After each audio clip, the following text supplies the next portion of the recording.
పేదవాడి పక్షాన నిలబడతాం, ప్రజా గొంతుకై నినదిస్తాం. వాయిస్ ఆఫ్ వాయిస్లెస్, తెలుగువారి మనస్సాక్షి సాక్షి టీవీ. సాక్షి టీవీ ప్రసారాల కోసం మీ స్థానిక కేబుల్ ఆపరేటర్ను వెంటనే సంప్రదించండి. సంగారెడ్డి జిల్లా బండ్లగూడ బాలాజీనగర్లో దారుణం చోటు చేసుకుంది. యువతపై కత్తితో ప్రవీణ్ అనే వ్యక్తి దాడి చేశాడు.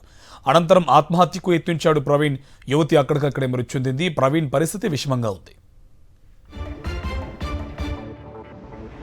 సంబంధించి పూర్తి డీటెయిల్స్ మా కరెస్పాండెంట్ విష్ణు మనకి ఫోన్ లైన్ ఇస్తారు. విష్ణు, డీటెయిల్స్ ఏంటి? ఈ ఆత్మహత్య వెనుకున్న ప్రధాన కారణం ఏమై ఉండొచ్చు? కార్తీక్, సంగారెడ్డి జిల్లాలో మరో దారుణం జరిగిందని చెప్పొచ్చు. ప్రియురాలపై కత్తితో దాడి చేసి తర్వాత తాను ఆత్మహత్యకు యత్నించిన ఘటన రామచంద్రపురం పోలీస్ స్టేషన్ పరిధిలో చోటు చేసుకుంది. మండ్లగూడ బాలాజీ నగర్ లో ఉండే రమ్య ప్రవీణ్లు గత కొంతకాలంగా ప్రేమించుకుంటున్నట్టుగా తెలుస్తా ఉంది. గత ఏడాదిగా వీళ్ళు ప్రేమించుకుంటున్నారు. అయితే రమ్య పడంచర్లోని ఓ ప్రైవేట్ కళాశాలలో డిగ్రీ చదువుతా ఉంది. ప్రవీణ్ మాత్రం ఓ ప్రైవేట్ కంపెనీలో ఉద్యోగం చేస్తా ఉన్నారు.